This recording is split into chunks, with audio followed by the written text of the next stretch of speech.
Hello, everyone, and welcome back to Play, Pause, Rewind, Episode 7. This week, at Niles' suggestion, actually, we are embracing the rewind part of our name, and we're going to dive back like 13 years, as hard as that is to believe, and talk about The Dark Knight, which I think is one of both of our favorite films. Absolutely. So, yeah, very excited to talk about this film. I mean, finally trying to embrace that rewind aspect of our name, the Play, Pause, Rewind brand. And, yes, this movie is one of my dear favorites. I've loved this movie for so many years. Ever since it came out, I even remember watching this movie in theaters and just getting blown away by it. The Dark Knight is, one of the best superhero movies of all time for me, absolutely. Yeah, I agree, and I feel that way about the whole trilogy. I think this trilogy is one of the rare examples we see in this genre of a set of creators who come in and they tell a story to completion, and despite the appeal of money or fans demanding it, they're like, we are not coming back, the story is told, and I love that, and I admire it. And, I mean, Christopher Nolan, in my opinion, from what I've seen, has not made a truly bad film, but this, I think, is one of his best. So, let's dive in, talk about The Dark Knight. Bit of a throwback to our middle school years. Yeah, what was this, 2008? This movie 2008, yeah. 13 years it's been. Man, I think definitely one of the first reasons why this film appealed to me, and I think one of the main reasons why it appeals to so many people, is absolutely the Joker. Heath Ledger's performance, for me, is the heart and soul of this movie. Like, from the start to the end, I can't take my eyes off Heath Ledger being the Joker. It's what drew me in, and when I was in the movie theater watching it for the first time in 2008, and it's still what draws me in whenever I watch this film now. I think I've probably rewatched this film double digits, something like that. Like, over 10 times I've seen this film, and to the point where it's like, oh yes, I've got some of these like mannerisms and some of these line deliveries just memorized for the Joker. Yeah, it is definitely an iconic performance, and it's funny to think back to before the movie came out how people were upset about Heath Ledger being cast as the Joker because, I don't know, they just saw him as like a heartthrob actor from the early 2000s, and they're like, he'll never compare to Jack Nicholson's Joker. And then you think back even further to when people had similar reactions when Michael Keaton was cast as Batman. It's like, pump the brakes, guys. Just watch the movie first. But Heath Ledger, I mean, it's such a knockout performance. Obviously, it's a good thing to start with because he's so out of the park in the ambiguity of who he really is and what he actually wants. And I think that's amplified by how he never gives a true backstory to himself. He says, like, he explains how he got the scars 3 separate times, and he has a different story for each one, right? Something like that, yeah. Yeah. Different stories. And just the little character flourishes that Ledger brings, like when he breaks into Bruce Wayne's penthouse and he swipes the champagne glass and drinks out of it after it's empty because he just threw all the champagne out. Yeah, it's just so like over the top, but like at the same time so just well refined and well done. Like even same scene, I feel like any other actor probably would have come in with like perfect hair and everything, but he's got that one kind of strand of loose hair just, like, draped over his face, and it's just like that's exactly what you see in the comics too. Yeah, and the makeup is never perfect either, which is a thing I like about this.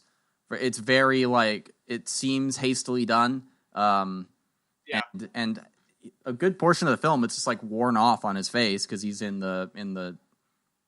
Gordon's prison and stuff like that. But I think he has one of the best character introductions in the trilogy. That opening bank heist, really, the build up to the reveal of him as you see the clowns kind of pick each other off one at a time, and then you realize that he's the last one there, and he takes off the mask to that swell in the music. It's great. Yeah, it's absolutely like, the best character introduction in this entire trilogy. Like, Bane's introduction in the next film is pretty good, I'd say. It sets like a good tone for the movie, and, it establishes who Bane is, and, it's actually a very interesting, action scene. The one on the airplane. Yeah, I like the plane sequence, and that was practical. The exterior of it was, at least. The interior, I mean, they had a set that was that interior, but obviously they did not have Tom Hardy in a plane that they were ripping wings off of. But yeah, I agree. This one is the high bar for villain introductions. I mean, Roz in the first one is a great reveal as well, but that's a little bit different. It's twist more than anything in that movie. Yeah, and I think the first Batman Begins, of this trilogy is more about Batman. It's not about like villains. Like I do think that the villains in each movie, Scarecrow, Joker, and Bane, are definitely like core pieces of the film, and they're kind of what drives the film overall. But yeah, Batman Begins, I would say, is definitely more focused on Bruce and not so much like Scarecrow or anything like that, which is absolutely fine. It's his own movie. We needed to like establish who Bruce Wayne is in this trilogy. Yeah, I agree that the first one is definitely Batman centric, and I would make the argument that this movie is Harvey Dent centric. I think Harvey is almost the main character in a lot of ways because it focuses so heavily on his, not really his rise because he's already at his peak at the start of the movie, but his fall from grace and the tragedy of that. And I want to talk about that a bit later because I think it plays into the theme of the larger trilogy and the role of Batman in Gotham City. But I think extending from Ledger and the Joker, the performances across the board are really spot on. Absolutely, yes, I 100% agree. Heath Ledger is definitely the reason why I come back to this movie so many times. But Christian Bale is a phenomenal Batman. He's like he's stoic, he's impressive, he's clearly a womanizer. He's gorgeous. Like he's a fantastic Bruce Wayne in my opinion. Well, he's a womanizer in public. He's not like. Yeah, that's what I meant. Yeah, that's such the interesting thing about Bruce Wayne is like he has the three personas, right? He has the Batman, he has Bruce Wayne, billionaire playboy, who is the public face, which is also equally a mask, and then he has real Bruce Wayne, who we only really see interact with Alfred and Rachel in this movie. Yeah, that's a very good point. Yeah, he does tend to have three separate identities, which that's a very interesting point to bring up because, like, on the one hand, also when you look across the table, Joker is just Joker. There's no other. It's just him, like one identity. Right, yeah, because you would expect to learn more about him when they get fingerprints or something, but they don't. There's just nothing on this guy, so he is just Joker. Yeah, that was definitely. I remember when I first saw the film in like 2008, the whole movie, I was just kind of like, "Who is the Joker?" Like, I feel like they were going to reveal it, and like for a good portion of the film, Coleman Reese, like at least like the first half of the film, I kind of thought he might be the Joker, just because he was licking his lips in like a similar way. But interesting. Yeah, but there's absolutely no other correlation between the characters. I think people at some point thought he was going to be the Riddler or something. Oh yeah, but. I remember, and this speaks to my lack of knowledge about superheroes at the time, but going into the movie, I realized pretty quickly this wasn't the case. But in the marketing, for whatever reason, I thought Harvey Dent was going to end up being the Joker. I'd forgotten about Two-Face. The only thing I knew about Two-Face was I had like the Batman animated series visual dictionary for some reason. Even though I didn't watch the show as a kid, I just had that book. For a while, I was like, oh, maybe he's the Joker. Like, no, he's not. And then when he gets his face burned, I was like, oh, Two-Face. I understand. I know what this is. There we go. It's all coming together. Because this was more or less the time I was starting to get into superheroes. I watched the Justice League animated movie that kicked off that cartoon series in theaters when I was a little kid. And then beyond that, I didn't really engage with the genre at all. And then I watched Batman Begins leading up to the release of this, which I was watching with my cousin, Batman Begins, and he was like, "Oh, she dies in the next movie," and I'm like, "Dude, why would you say that to me?" A way to spoil something huge. At that point, I didn't even know to like be mad, but that's a huge moment of The Dark Knight that I just knew about going in. Oh, absolutely, yeah, because when we were rewatching this, with my girlfriend, and yeah, she didn't remember that Rachel died, or like Gordon, like that he faked his death. Like she was like, he dies, like got all Yeah. surprised. Yeah, I think that Gordon's death, we'll get back to Rachel in a second, but Gordon's death, I think is an example of how to do a death fake out right without cheating your audience, because they let you think Gordon is dead for almost half an hour, right? It's a while before he comes back, because we have the whole like decision for Harvey or for Batman to turn himself in afterward. Then Harvey does it. Then they have that whole chase scene. Compare that to Rise of Skywalker, I guess, where Chewie gets blown up in the ship, and then we're shown that Chewie's alive within 5 minutes before our point of view character. That's the thing with a death fake out for me is we, the audience, shouldn't find out the character is alive until one of our point of view characters finds out, because then we can have the emotional reaction with them. Sure, yeah, I can definitely understand that. Yeah, I would say that there also needs to be a reason for the death. If it gets a real quick death, fake out kind of thing, like Chewie, like that's, I mean, I don't know. Of course, there needs to be a reason for it, but Gordon's reason was like, I have to protect my family. I couldn't risk my family's safety, so that's why he faked his whole death and all that. Which stuff. is shaky for me, but it's not a great. How does you being dead protect? Whatever, it doesn't matter. But it gives us time to grieve Gordon with all the characters who would be grieving him. I think, like we see his wife react, both and his kids, and also see them react when he comes home. Like by the time he returns, we have the emotional context for that loss and what it means to have him back. Yeah, we can all. Yeah, that's a very good point. Yeah, we can see everyone grappling with their emotions and dealing with grief. Yeah. So yeah, I mean the acting there is terrific across the board for that part of the movie as well.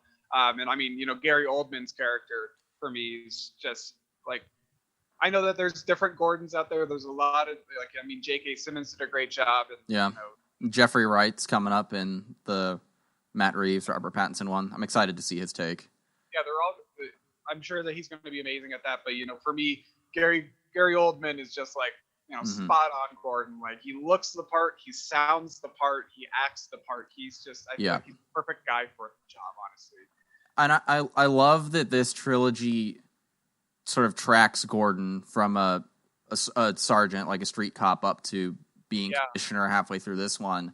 And I really like at the end when the whole thing with the fairies is happening. And sorry guys, we're doing full spoilers for this movie. It came out almost a decade and a half ago.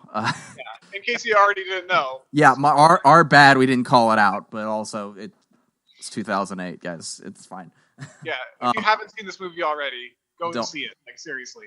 Yeah, but I love Gordon in that final beat, because when Batman shows up and he's about to send the SWAT teams in, Batman's like, "Give me 5 minutes." He's like, "No, I have to save Dent. Like I have to do my job," and he's so over his head.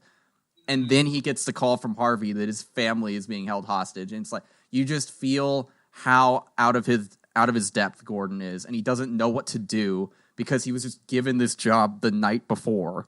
Yeah, that's a whole lot of responsibility to be shoved on him, because in a week's time, like this is just a few days, like he just got this job, and he doesn't know who he can trust in his own department, because which I think is something we should talk about a little bit later. Yes, but yeah, Gordon, the weight Gary Oldman brings to Gordon in this movie specifically, and even in the next one, because he lives with that lie for 8 years. Yeah. He really adds another element. Yeah, he does, and there's a lot of other great actors in this film too. Morgan Freeman is always phenomenal in anything he does. Like that guy can talk. If he released like an audio book of the Bible, I'd listen to it. You know, that's how great of a voice he has. Like, Morgan Freeman, yeah, he's a phenomenal guy, and he does a good Lucius Fox, and he's kind of the only Lucius Fox in my mind. But I don't know. I don't know how prevalent Lucius Fox is in like the comics or anything like that. I don't either. I don't know much about Lucius Fox outside of this series, but he's very important to this version of Batman. Yeah, Giant Toy. Yeah, I don't know if he's a made-up character, but I'm pretty sure he's that not. Rachel, I don't think he is. Rachel, he's in the comics. I know that, but okay, that's good. Mm-hmm. No, isn't Rachel a made-up character? Rachel is made whole cloth for these movies. Okay. She may have appeared in comics since then, but hold on, let me check that. I'm curious. Rachel Dawes in the comics. It's Rachel Dawes in the comics. In case you were all wondering as well. Yeah.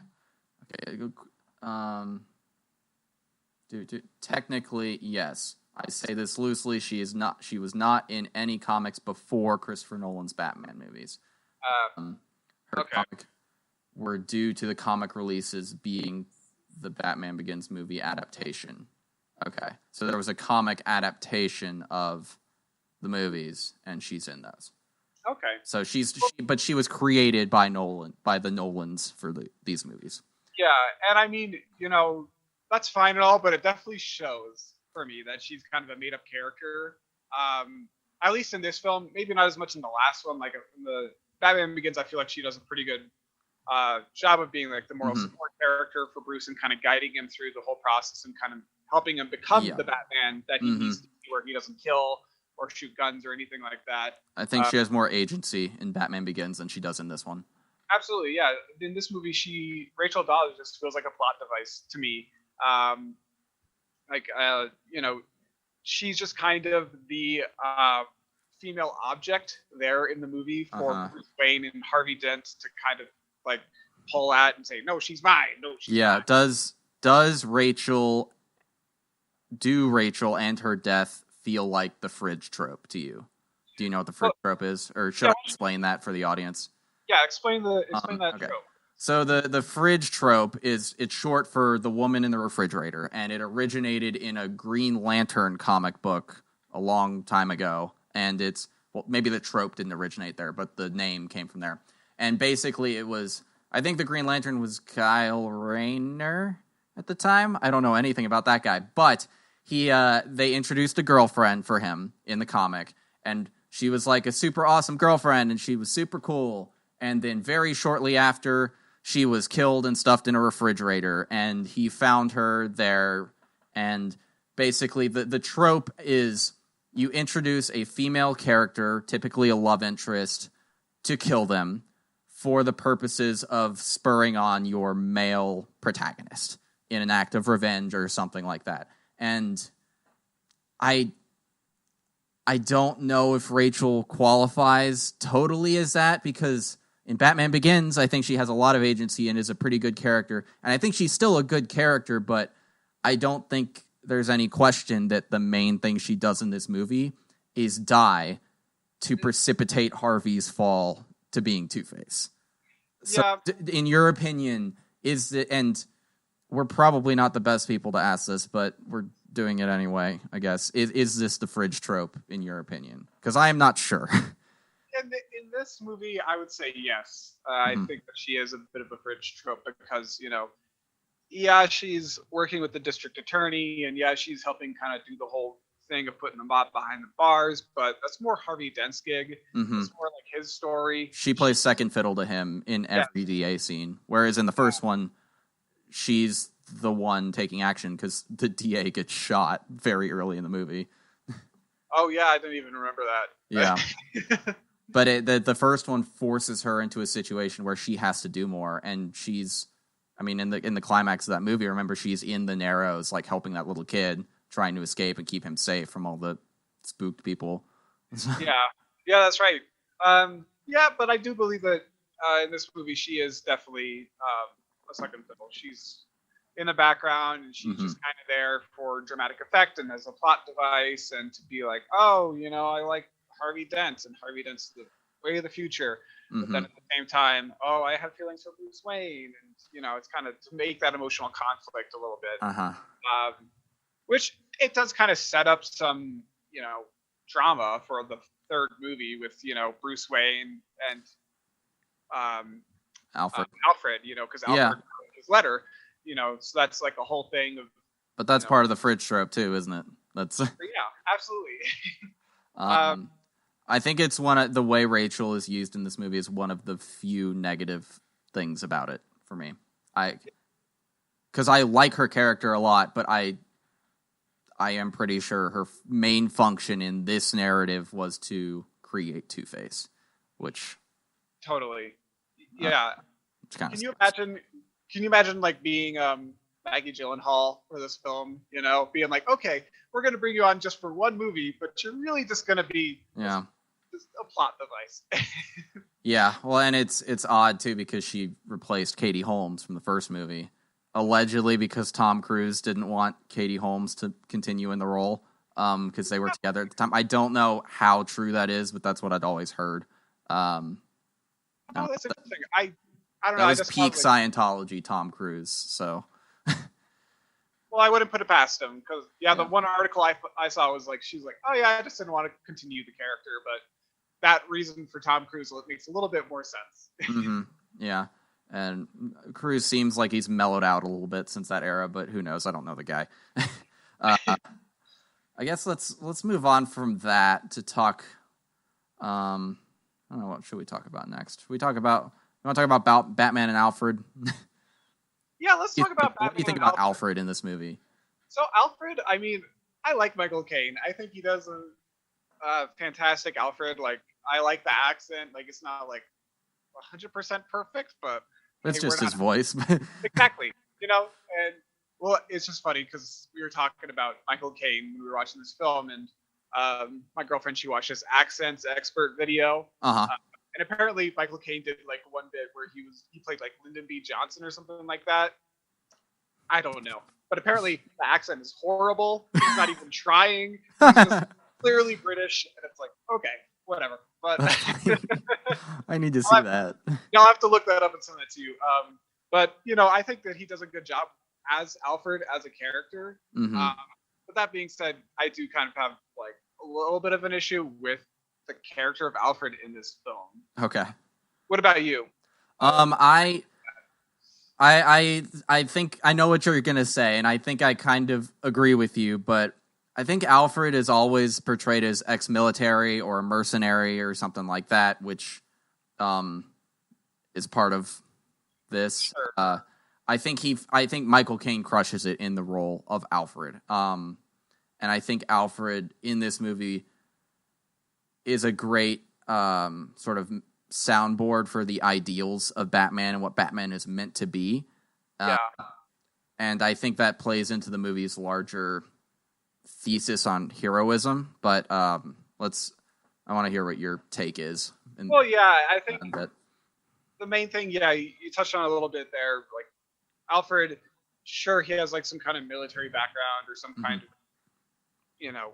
exotic background, but from all the stories that he tells us in this movie, he sounds like he's a straight up colonialist. Like, he burned down a forest in Burma to get a few gems back from a band. Yeah, I mean, he was working for the local government.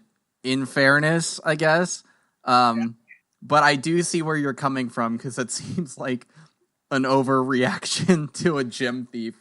But I don't want to make too strong of a moral judgment on Alfred because I don't have enough information. Yeah, that's fair. I mean, he's a good character in this film, but I think that there's just some like problematic moments with him. The movie was made in 2008. It's 2021 today. 13 years have passed. Things have changed a little bit. Maybe not a whole lot, but things have definitely changed. And I would say the 2000s was a pretty garbage era in terms of like things that we now talk about in the realm of political correctness and just like being polite to people. A lot of real trash was just casually thrown about verbally in that era by people of our age, I think. So older. Fair. So it was a good era to leave behind. Glad we've progressed to where we are, but Alfred, there's this point in the film where the Joker's killing people every day until Batman takes off his mask and Bruce Wayne decides he's going to turn himself in. So he asks Alfred, "What would you have me do?" And then he says, "Endure, Master Wayne." It's like, wait a second. So you're saying Batman's message is more important than the lives of like, you know, dozens of people being killed every day or something like that. Yeah, it's tough. I think it's interesting to talk about because it's a very ends justify the means thing, but also I see where Alfred's coming from in this specific case, because part of the reason Bruce Wayne invented Batman was that he can be a part. He can be this like symbol in the night, and if Bruce did turn himself in as Batman, then who's going to catch the Joker? Like, the cops have failed up until this point entirely. And the Joker's one step ahead of everybody the entire time. So if, you know, if push comes to shove, like, the Joker isn't going to stop doing what he's doing just because Batman turns himself in. Like, he said that, but he clearly changes his mind. Yeah. Seemingly on a whim. Like, remember, he like reveal the identity. Batman come forth of like, never mind, kill Coleman Reese. So it's tough. It's tough, and it's a very, I don't want to say utilitarian because I might be misusing that word, but it's very hard line that Alfred takes. But I think it's in line with the series thesis on the Batman character as well. Yeah, and that's totally fair, and it definitely works in the context of the film. Mm-hmm. Yeah, he definitely was preaching this idea of like, you know, if there's going to be someone to clean up the city of Gotham, it's going to be someone who's going to be willing to make those sacrifices, those personal sacrifices, Mm-hmm. you know, put the money into it and, you know, commit crimes to stop the criminals. So yeah, it's a trade-off, but yeah, it's like, it's a little problematic at the same time. Mm-hmm. And I guess I also just had like one final thing about Alfred was I felt like he, you know, even though he was kind of this older, wiser character, like the sage character in the story, Mm-hmm. where you can go to and bounce ideas off of and get some good advice and wisdom from. He also kind of talked down to Rachel in a condescending tone. Like, did you feel that at all? I kind of do. I also think that series of events with Rachel is kind of interesting because the night before, she doesn't seem in favor of Bruce turning himself in. And then the next morning when Harvey sort of does his little thing and turns himself in as Batman, she gets pretty pissed. So that was a weird scene in general to me. And I do think his tone is maybe a little condescending, but more so than it is with Bruce. Because I think with Bruce, he's saying, like, this is what you signed up to do, so are you going to do it or not? Because Bruce is turning himself in a lot of ways to ease his conscience, probably, because he doesn't want to be responsible for the deaths of these people. But in turning himself in, he's basically giving up the responsibility of catching the Joker. So it's kind of Alfred outlining, it's like, this is what you signed up for, man. Are you going to do it or not? With Rachel, I think he maybe poorly outlines the mission statement to her a little bit, but I think I think this plays into the what these movies are trying to say about heroism, because when Alfred says he's not being a hero, he's being something more, is that meant to say that sometimes to truly be a hero, you have to let yourself be cast in a negative light? Like, is that what it's trying to say? And what does that mean, if that is the statement? Yeah, that's a very good point. And yeah, it's a difficult question to answer because yeah, heroism on the one hand does mean, standing up for what's good and what's right. Mm-hmm. But at the same time, you have to acknowledge your failures. And we just watched Hercules last night. So the cartoon? Yeah, the cartoon movie. So I think I got that whole heroism message of like, what is a true hero? And the true hero is like someone who's going to sacrifice themselves for like, the innocent, who's like going to say, I'll take the weight of all this like hardship if it helps everyone else. And which is what Batman does in the end. Because I like that line he says, that, like, I'm whatever Gotham needs me to be. And what it needs right now is it needs Harvey to be the man they thought he was. So I can be the bad guy. Because I like, because that is making a sacrifice in a way. It's not letting himself get killed, but he's ruining the reputation of something he helped to create in the pursuit of making the city a better place. He's willing to throw that reputation away so that the Joker can't win. Yeah, and I mean, could we talk about that whole ending thing of like, to me this doesn't really make sense of how if Harvey Dent is the DA and he's the lead prosecutor of like putting away all of these criminals in Gotham, if he commits a few crimes, why does that make his case invalid? Yeah, I don't understand the logistics of that fully either, but I think what on a more thematic level, like logistically, I don't know. Maybe there's some like technicality that can get on, like if people get released when they aren't properly read their Miranda rights or something like that. I don't know if there's some type of loophole that would allow these people to get out if word of that got out. But I think what's from a character level, I think the point is that Batman, Harvey, Gordon, the mayor, and the people of Gotham like all put their faith on Harvey's shoulders, and he let them down. And he was the symbol of hope, and I think that ties into the importance of Batman in this trilogy's world, because with Harvey, the symbol of hope was tied to a face and tied to the man of Harvey. So when Harvey fucks up and does the wrong thing, the hope that was placed in him dies. But and I think this rises up in Dark Knight Rises too, because the Batman is not a man, it's a symbol, and it could be anybody. And I think that's kind of the power of Batman, is it inspires the people of Gotham to rise up collectively and take care of themselves. Because Harvey's right in this movie that Batman wasn't trying to do this forever. He's trying to do it to spur people into action. Yeah. Because remember in Batman Begins, when he first comes back and he's on the plane with Alfred talking Batman over, and Alfred talks about how Thomas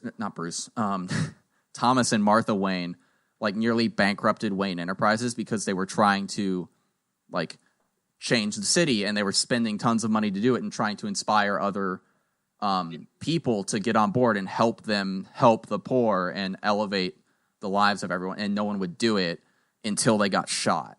And and I think, I forget the exact line, but I think it's like people need dramatic examples to spark themselves into action or something, and I can't do that as Bruce Wayne, but as a symbol I can inspire more. So that's the point of the Batman, is to like show the people of Gotham that they can rise up and make their city better. And so that's how eventually Bruce is able to leave. He leaves, and Blake, is that his name? Joseph Gordon-Levitt's character. He can take up the mantle of Batman. Just a regular dude becomes Batman, and then and the city is in a better place. But when you place your hope entirely in a politician, they will inevitably let you down, I think, is part of the point of this. So if you place your hope in an ideal and you strive to live towards that ideal, you have more hope of bettering yourself and the people around you. Yeah, that's a very good point. Yeah, I think you answered that perfectly, honestly. Because at the end, it is very confusing where it's like, oh, we have to, like, if I don't take, the blame for all these murders, like, the case goes down. It's like, I don't think that would happen logistically, but yeah, I think you're right, but I don't know enough. Yeah, you are correct, though, that it is more about the idea that they are putting forth, the hope, the white knight that is Harvey. He's supposed to be the face of Gotham's future, the bright future. Like, so if he dies, it's kind of like, oh, that hope's gone. And if these crimes are associated with his name and tarnishes it, then there's going to be no hope left in Gotham. And I think that's exactly what they were trying to get across. And that plays into Gordon's line at the very end, where it's like he's not the hero. When he's talking about Harvey, he's not the one we deserve, but he's the one we needed. And he flips that when he's talking to his son. He's like, he's the hero we deserve, but not the one it needs right now. Like, people have just been suffering at the hands of the Joker and the mob, and like they need a win. They need a win in this moment. So Gordon and Batman decide to give them Harvey. for the time being because that's what they need to cope at the moment. Yeah, absolutely. And obviously, that bites him in the ass in the next film, but yeah, that comes back to hit him hard. Yeah. But I mean, I love that line at the end. Yeah, the whole he's not the hero we need, but it's one we deserve. Am I getting that mixed up? Well, when he's talking about Batman, he says it's the hero we deserve, but not the one we need right now. And when he's talking about Harvey, he says he's the hero. He's not the hero we deserve, but the one we need, which always struck me as a very weird thing to say about a man at his memorial service. But whatever. Him, but if I was watching that ceremony, I would be like, "What? Gordon? What do you say?" Try that eulogy again, buddy. But I mean, I love that line, and I think that kind of transitions a little bit, not super seamlessly, into something else that I just kind of wanted to bring up. Is that, at least to me, and probably you as well, maybe not in the entire context of our culture or pop culture today, but I feel like there are so many iconic lines from this movie that are just like so just awesome. They're so like, when you hear it, you know exactly where it's from, but it also feels kind of like everyday poetry, kind of like, at least for me, kind of like Shakespeare or the Simpsons quotes, or just like all of a sudden I'll just say Harvey dead. Yeah, I also love some of the cheesier stuff, honestly, when Joker's intimidating Rachel and he's like, we'll fight in you. I like that. He's like, you're gonna love me. Like, it's corny as shit, but I don't care. That's like it.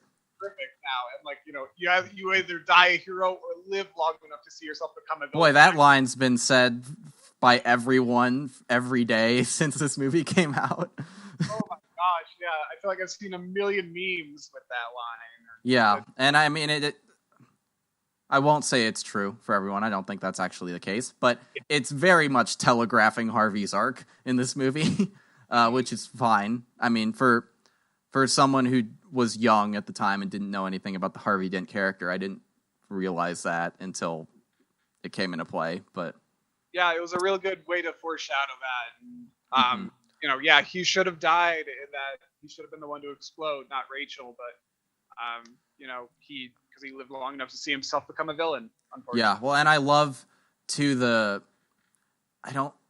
it is said in the movie, I think, but the Joker switched the addresses. Yes, he switched the addresses. He switched the addresses so that Batman, because he knew Batman would go for Rachel and he wanted him to go for Harvey. Yeah. I also love how little faith Joker puts in the Gotham Police Department, to the point where he knows whichever one Batman doesn't go to save is going to die. Yeah. But yeah, it's so funny how like an entire police force can't go save someone in like a few minutes, but Batman can zip across town and pull him out of the building and everything. But I think you have a point somewhere in the notes about the plans not totally logistically lining up, and like it doesn't always make sense. But I think this is part of that. But that's kind of Nolan's thing. His movies don't always make total logical sense, but I don't think he ever really cared about that. He'll prioritize emotional resonance over logic at every opportunity, which for your mileage on that will vary. For me, that's what I would prefer.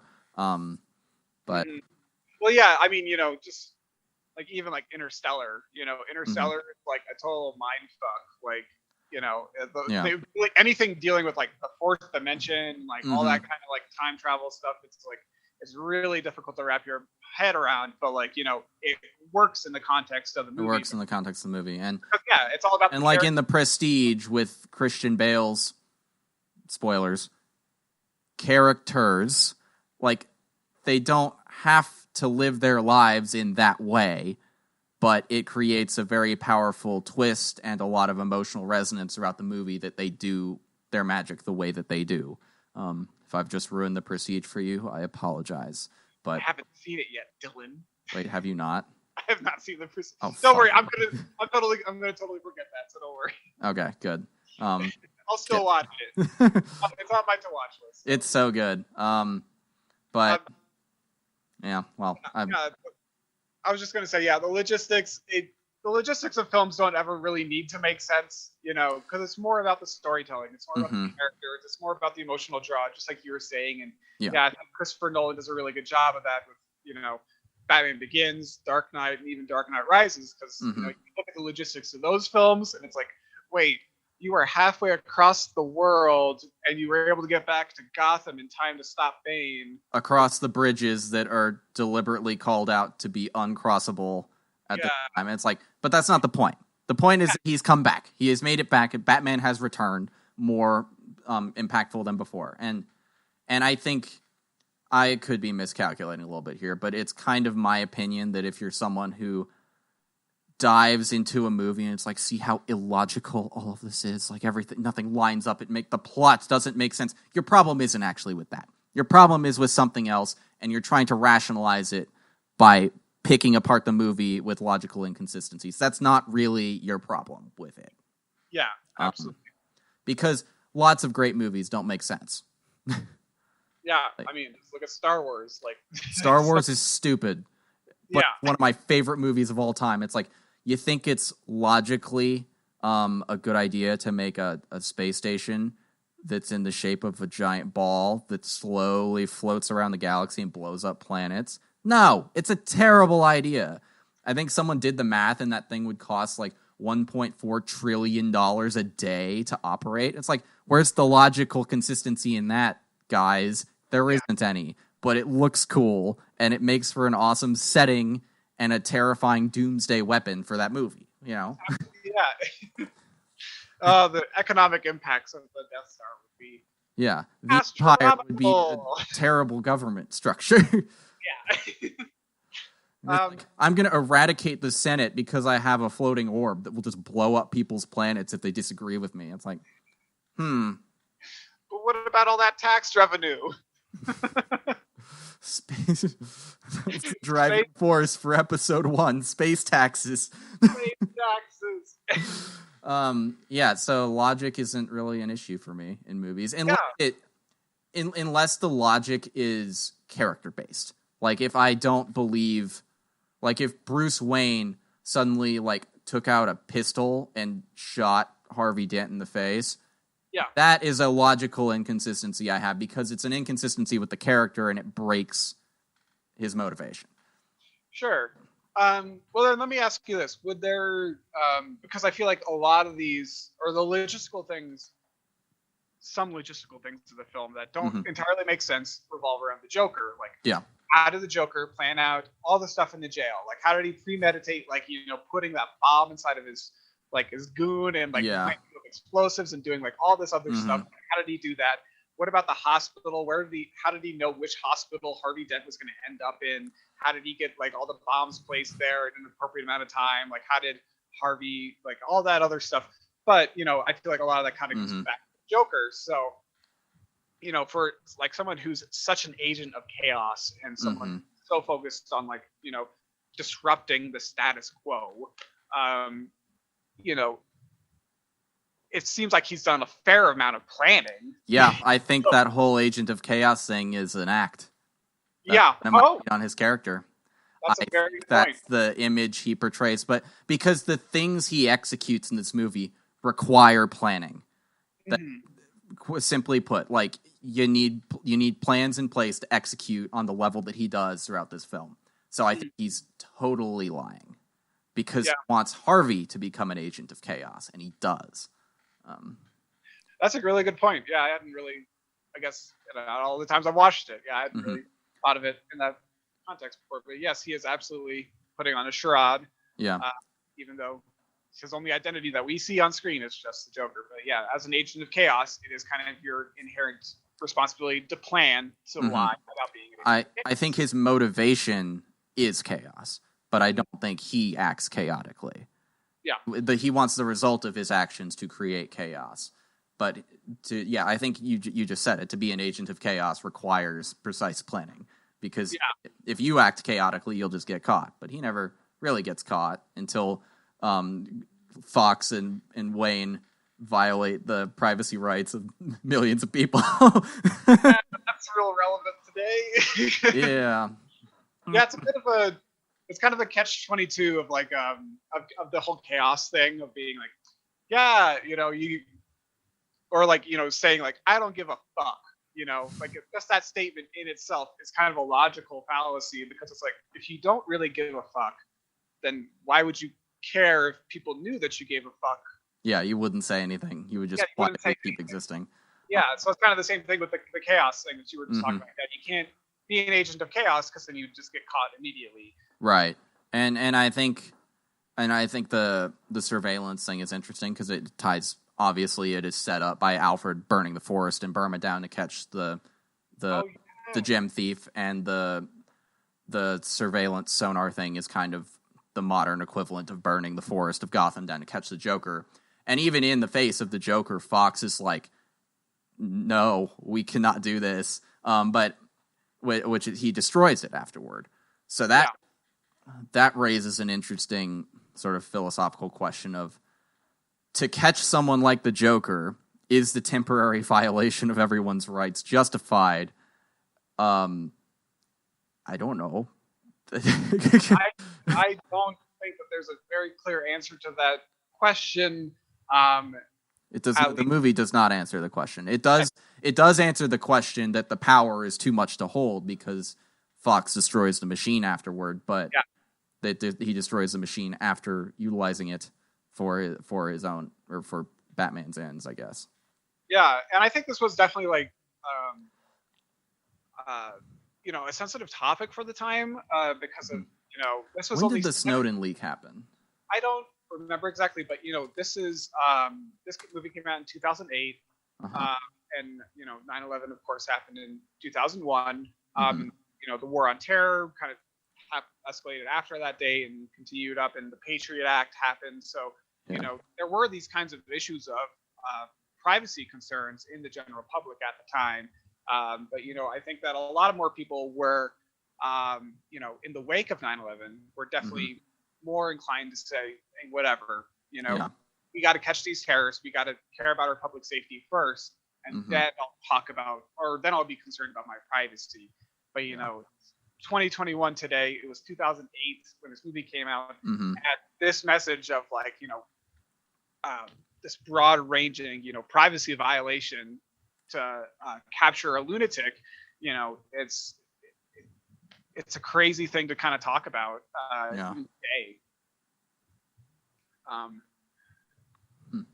But did you figure out when the Snowden? He said it says flight from the U.S. May 2013. Interesting, to Hong Kong. We'll talk about that too. Yeah, but I'm not sure if this is when it actually happened. Well, I think the whole sonar map of Gotham. Isn't it kind of supposed to be a little bit like Brother Eye from like the comics or something? Oh yeah, maybe Brother Eye. I don't remember what Brother Eye does specifically, but I think it's Batman's like satellite or something. Yeah, it's his form of Jarvis or whatever. Yeah, well, Batman in the comics has like a lot of shady stuff. Like he has contingency plans on how to kill every other member of the Justice League in case they go rogue. There's a Batman story about that information falling into the hands of someone who shouldn't have it. But yeah, Batman, I mean, and I get it in the scope of the comics, like he lives in a world populated by gods and he's just a rich guy. Yeah, if there was a Superman who could just blast through a building like down the street and just laser me to death, of course I'd be terrified, and of course I'd use all of my money to try and like kill those gods. Yeah, I think the privacy issue is kind of like, it's an interesting thing because I think it brings us back to that whole we had mentioned earlier about the ends justifying the means. Like, is this entirely ethical to capture one madman running around the city? Yeah, and I don't know the answer to that specifically. I mean, I also understand that I signed away most of my digital privacy the second I signed up for Facebook in the 8th grade. So yeah, also happened in around 2008. So yeah, the year after this movie came out, actually. Yeah. But I mean, I didn't know that at the time when I was signing up for Facebook, but I know it now. Well,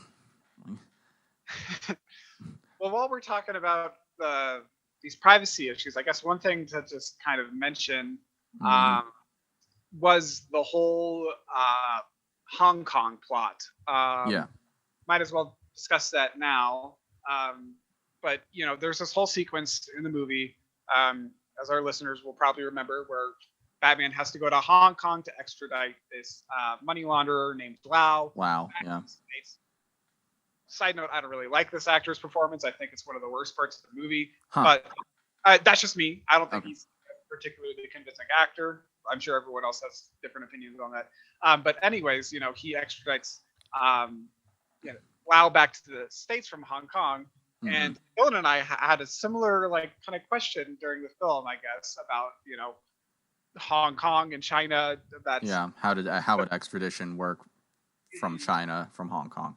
And you found the answer, right? How would that? Yes. Well, I think it's just kind of relevant for today because, in case you've been living under a rock, but in 2019, let's see, I'm just got the Wikipedia page pulled up.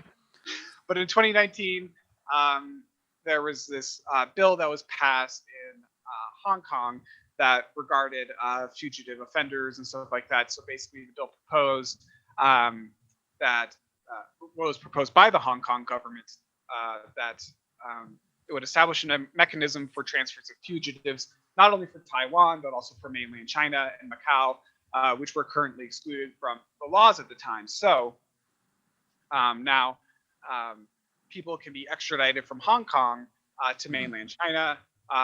Obviously, we're not experts on this bill, but there was lots of protests about this in China and kind of across the world in the wake of the bill kind of being passed into law, because it threatens not only journalists and social activism and all that kind of stuff, but it definitely changes the relationship between Hong Kong and China. And I don't know, we just stopped the film, like my girlfriend and I, when we were watching The Dark Knight, we had to stop and be like, wait a second. So if the Chinese won't extradite one of their own, but at the time it was 2008 in Hong Kong, they couldn't extradite him anyways, because he's in Hong Kong, it's its own place. I don't know. I think it was just something to kind of bring up. It's probably another one of those little details that just wasn't of import to Christopher Jonathan Nolan when they were writing the script. But I like the Hong Kong sequence, so I know you. Yes. I like the Hong Kong sequence. I like the skyhook bit. That's cool. I like him diving off of the building into the other one. I'm not. I think the action scenes in general in this movie are kind of the weakest part of it, but that one I actually do enjoy. I think it's creative. I just don't like the choppy editing of a lot of Nolan's action. Sure. But the Hong Kong bit was fun, and I like how he drops Lau off on the street as please deliver to Jim Gordon. Yeah. I was like, oh wait, that was kind of I think that was a violation of international rights, but I don't know. Yeah, not okay. Probably, I imagine that would cause some diplomatic incident between Hong Kong and the United States. But whatever. We're not going to touch on that in this Batman movie. Whatever. But obviously, if you don't know a lot about what's going on in Hong Kong, I definitely think it's worth educating yourself and reading up about it because I don't know enough for sure. I know we certainly don't know enough about it ourselves, so that'll be one of our priorities. Hopefully. Yeah.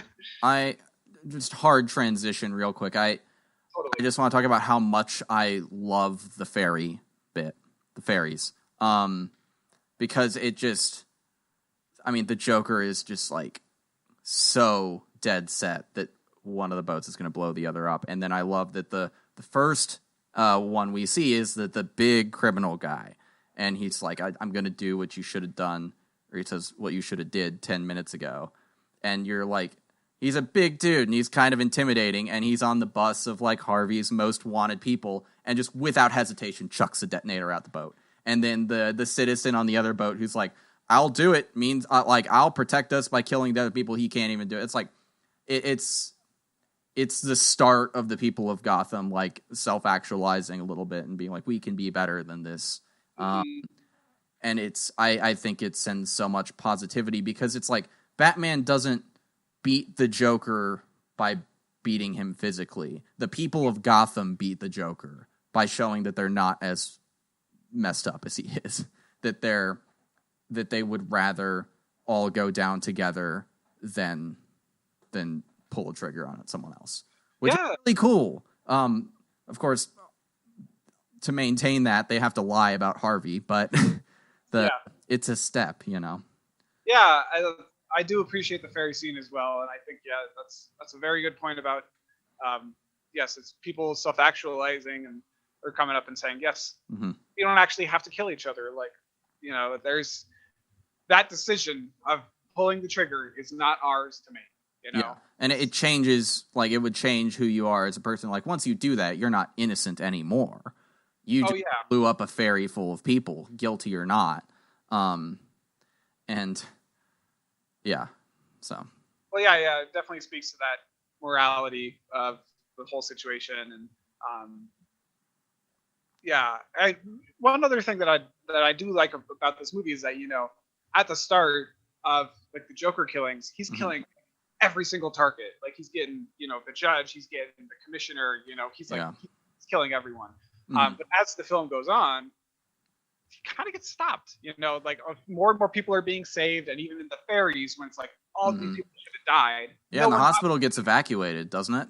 Yeah, the hospital. They evacuate the whole hospital, and they rescue all the hostages that the Joker takes with him. Which is nice. Coleman Reese is saved. So. Yeah, I think because that's the Joker's whole thing. He's trying to tear the city apart by turning everyone against each other. And you're right. As the film goes on, they get better and better at stopping him. I think it goes back to that idea of like instilling hope, and like, you know, people are coming together and they're saying enough is enough. You know, this, enough is enough. That kind of stuff, which is nice to see in a film. So.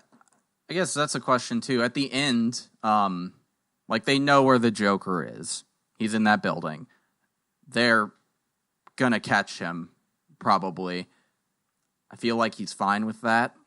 I feel like he wouldn't have minded being caught and having his run at an end if he had succeeded. Like, if one of the ferries had blown each other up and he left Harvey Dent out in the wild to break the spirit completely, then he probably would feel his job was done. Because he wasn't running anymore, which is kind of interesting. Yeah, because at the end of the film, he does say, you know, I wouldn't risk, you know, the soul of Gotham in this fight with you. Yeah. You know, my ace in the hole is Harvey. So, yeah, I think... I love the way that scene's shot, too, where the camera rotates to where Joker is facing right up in the camera. Right. It's kind of like we're all just adjusting to his madness. Like, it's coming full circle. Yeah. I really like that scene, but I think you're right that he definitely wasn't trying to get away. That was going to be his magnum opus there at the end. All the ships were going to blow up, all the hostages were going to die. That would have been traumatizing for the city, to say the least. It would have been. If like one of especially if the civilians blew up the prison one, and then they find out that Harvey has fallen and is killing a bunch of people. Like, it's. His plan was in motion. Because he had one. Exactly. Should we talk about Harvey? We haven't really talked about Harvey that much, have we? Let's talk about him, because this is his movie, I think. Let's talk about Harvey Dent. Aaron Eckhart, awesome in this. You know, I hadn't seen him before in like anything else, honestly. So at the time, neither had I. So I think when I think of Aaron Eckhart, this is the role I think of him in. You know, I don't think of like Frankenstein or anything like that. I have not seen I, Frankenstein. Have you? I definitely have not. I have seen The Core, which is not good. But it has him in there. That's good to know. But yeah, Harvey Dent. For me, yeah, Joker is heart and soul of this movie. But for you, it's it kind of sounds like you're leaning more of the camp that Harvey is the main character of this story. Do you want to? And I said that more definitively initially, but I think maybe I'm wrong, and maybe it is still Bruce. But I think the fall of Harvey Dent is the emotional crux of the whole narrative, because I mean, we see as what Batman tells him, it's like your stand is the first legitimate ray of light in Gotham in decades or something, and he's putting all his hope in Harvey because he doesn't want to be Batman anymore, and and Harvey is doing a good job in theory, like what he's doing is working, and he's liked and just positive and is kind of a pretty good dude, and then that all comes crashing down and he just loses himself entirely.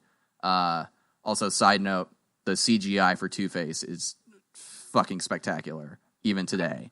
Yeah, that every time I look at it, I'm like, yeah, that is spot on. That's the right way to use it in the film. Not to it doesn't need to take up the screen. It just needs to be effective enough to create a good illusion, and that is an effective illusion.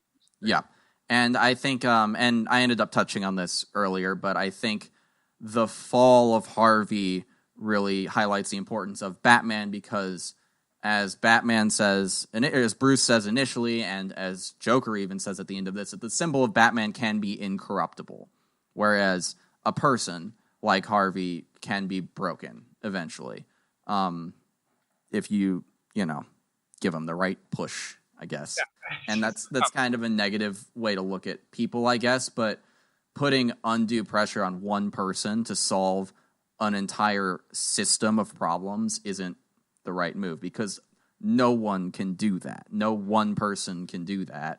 And Harvey was set up for failure pretty much. He was, and I love the dinner conversation that he, Bruce, Rachel, and the ballet lady have about Caesar, and stepping up, and how stepping up in that way was a public service, but then the power can also corrupt, as it did with Caesar. And I don't know, I just think Harvey's fall is a really compelling arc, aside from the fridging of Rachel, I suppose. As essential as that is for the fall of Harvey, there are better uses for her character. And I mean, did you feel it was rushed? Because I remember seeing that criticism a lot, that Harvey's fall was rushed. No, I don't think so. I think it would have maybe helped to introduce him in the last film, maybe for a little bit, just so that way you can have he's there could have even been a final scene, here's someone who's joining the DA office. Here's Harvey Dent. Yeah, I guess that's true. They laid the groundwork for it, but I don't think it was rushed at all. Did you? No, I don't. I think people, and this was a long time ago, so I don't remember truly, but I think people felt it was rushed because once he becomes Two-Face, he's bad.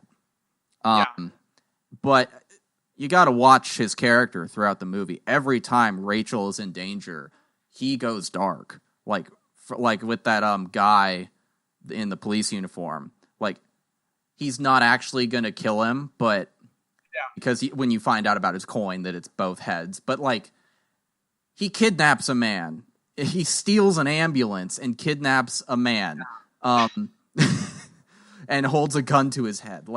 The darkness, that's the interesting thing about Harvey Dent, is the darkness was there the whole time. We just weren't seeing it. And then when the people he loves start being threatened, then it starts coming out, and then he snaps when he loses Rachel. It's seeded very early that he has the capability to do that. Well, yeah, and I think it speaks to the idea that no one is perfect. No one's going to be like a white knight in shining armor who's going to be incorruptible. Everyone's going to have a weakness, and even the best of us are going to have streaks of anger. You can see that, when his character's introduced, is he's hard-headed, he's stubborn, he's kind of aggressive. He punched a guy in court after he aimed a gun at him. which was very funny. Awesome. But awesome sequence. it's a great scene, and that's a great character introduction too, because that's the first time we see Harvey. Yeah. But it really he does lead the witnesses a little bit with his questioning, but that's okay. That's just that's because it's not as bad as I was watching. I was watching the Supergirl show this week, just catching up because I'm gonna finish that out, and like it wasn't as bad as in that because Lex Luthor in that represents himself, and he just starts monologuing, and the entire time I'm like, objection, testifying, what are you doing? He like. And then the jury lets him off. He like, and his crime was brainwashing the entire world to either love him or die. That was what he's accused of, and he gets away with it. That's absurd. Oh my gosh. Like I accept the conceit of the CW superhero shows as being like goofy soap operas with superheroes. I'm fine with that, and I've been watching them for years. But this, I was like, he can't do that. You cannot do that. The legal system operates a certain way. I was just dying watching that scene. It was so funny. But yeah, he does kind of lead the witness a little bit, I suppose. And that's okay. That scene's a good example of this movie's really funny.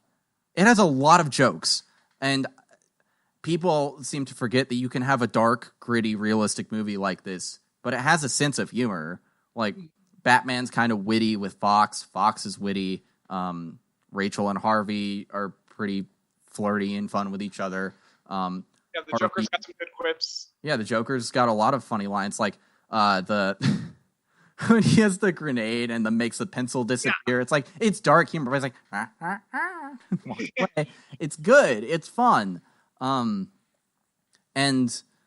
I don't know. Like that's one of the Joker in this movie reminded me why I didn't care about Joker in Joker, because Joker is so fun in opposition to Batman. Like, their dynamic is so central to that character for me that the absence of Batman in that movie was like, okay, what?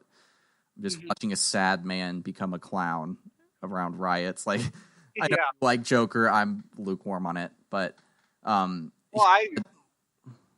love the new Joker film. I can see where you're coming from with that whole critique of it, but I would also say, at the same time, these are entirely separate films. They are. They're not attempting to do this similar stuff at all. Yeah, he's trying to tell a different character story about the Joker. It's more of a story of like mental illness rather than right versus wrong, morality and incorruptibility. I have seen notes that it's not a very responsible portrayal of mental illness in Joker, but I'm not going to speak on that because I don't know enough to responsibly talk about mental illness. But I just wanted to bring that up because the dynamic between Batman and Joker is so interesting.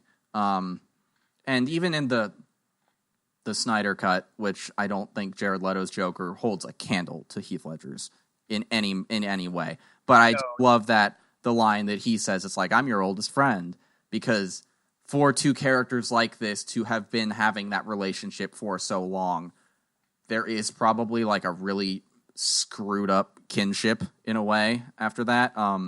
These versions of characters do not have that because they don't have that years long dynamic, but they probably would if Heath Ledger had not tragically passed away. Well, weren't there like plans to have him in like the third film or something like that? Well, all the other villains come back, so he presumably would have been there in some role. There's theory that he would have been in the like Scarecrow judge seat, but that doesn't feel very Joker to me. I think he would just be reveling in the chaos. He would have.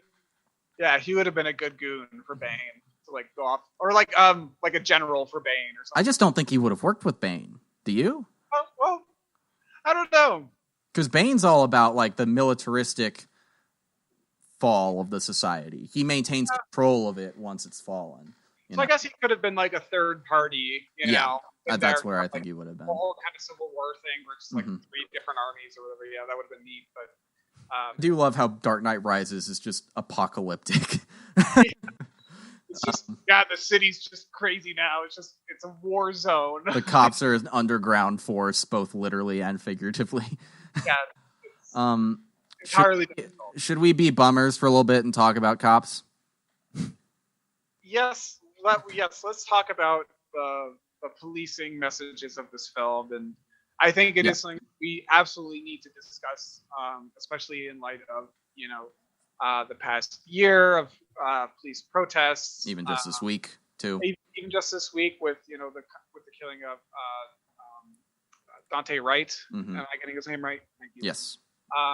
But that was a horrible story coming out of Minneapolis. We have the whole trial with Derek Chauvin going on right now in Minneapolis as well. So I think it is very worthwhile to at least mention the basic message of this movie, because I feel like at least for a good portion of this movie, it's painting police and criminals as two separate worlds, two separate people, and the police are always the good guys, even if they're corrupt, but the police are always the good guys and criminals are always criminals, Yeah, it's challenging because, Batman, I mean, it's so weird because it is pro-cop in a lot of ways, and it is painting it as cops versus organized crime, not so much street crime. I'm not sure if that's enough, because, I mean, if you look at real-world crime statistics, it's like, no one wants to be a criminal, really.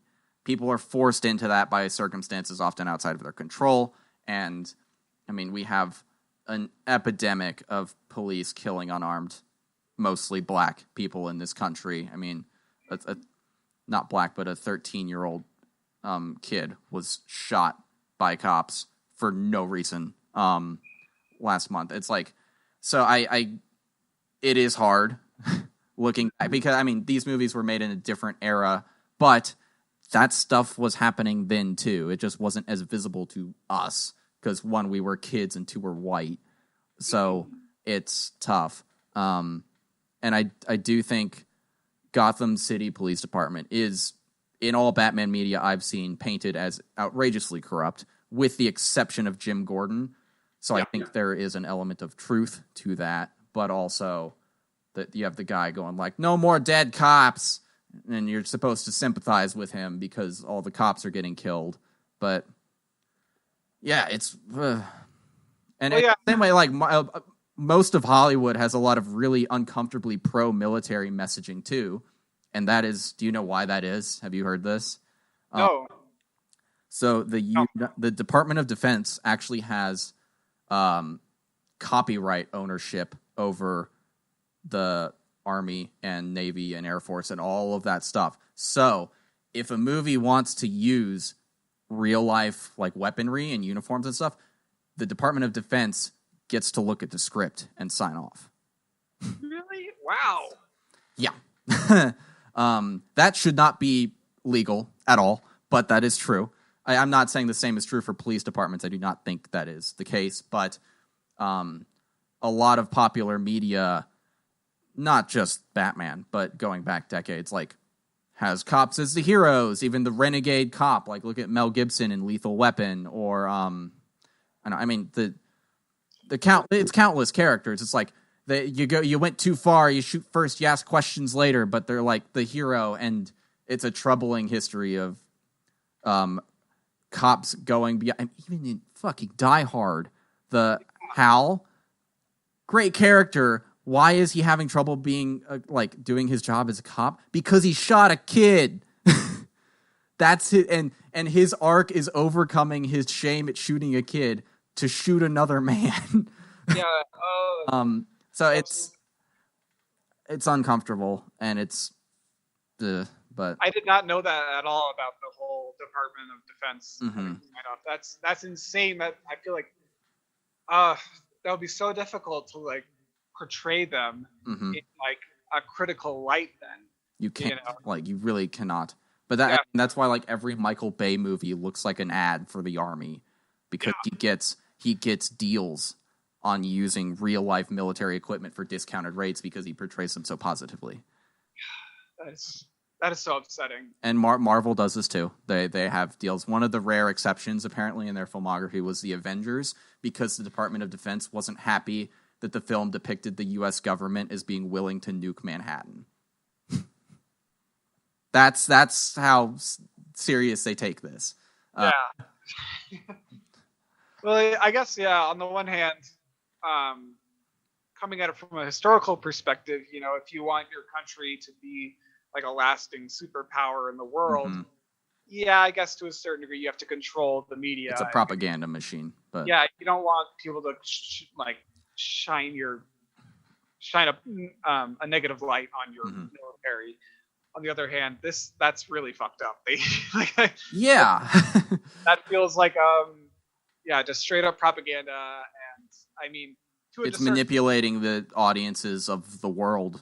Yeah, and I mean you also have the fact that like the branches of the military are allowed to advertise recruitment ads on YouTube and on TV and all that. That's not.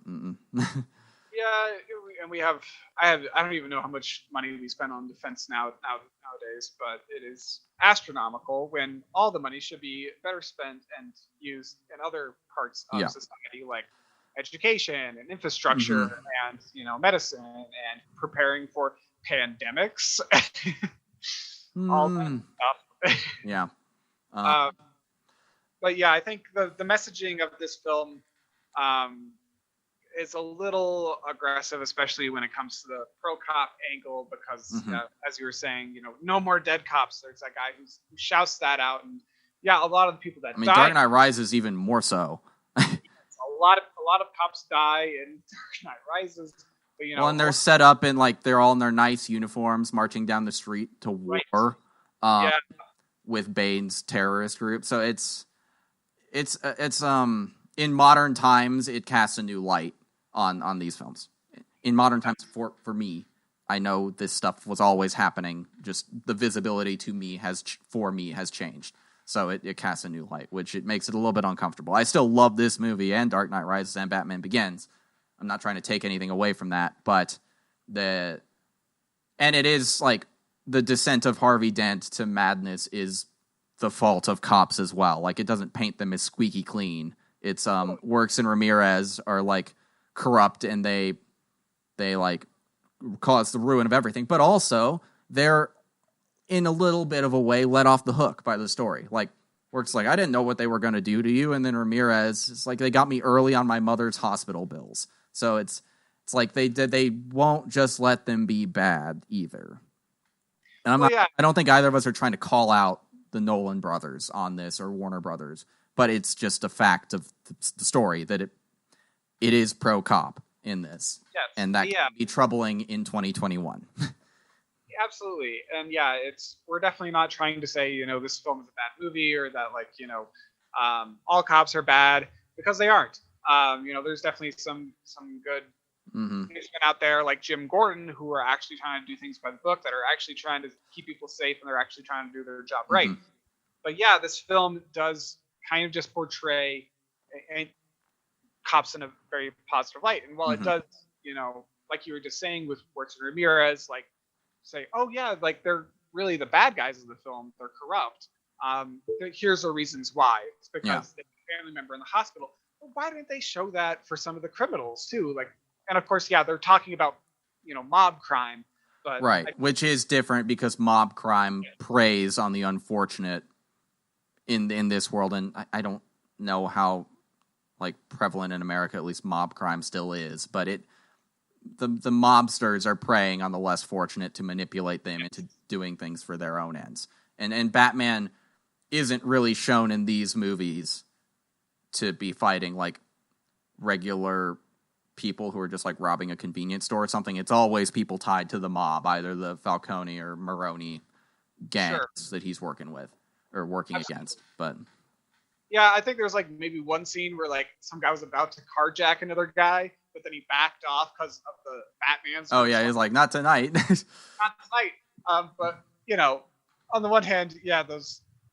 I think what the film does kind of fail to do is highlight the fact that criminals aren't bad people all the time. Mm-hmm. Like just because someone went down the block and robbed a convenience store doesn't mean that they're a horrible person. Maybe they were just getting that money to, um, get medication for their like aging grandparents or something like Mm-hmm. that, or just to like make ends meet, pay the rent, cover the electricity bills, Yeah. At the end of the day, these people are just people, which, I wish they would have highlighted a little bit more because, it's not just the cops are good guys. It's like also the criminals. Some of them are, good people. They're Mm-hmm. just, it's a socioeconomic, um, factors that are pushing them to commit these crimes. Yeah, and I think it's okay also if the Batman movie doesn't want to tackle the realities of everyone's socioeconomic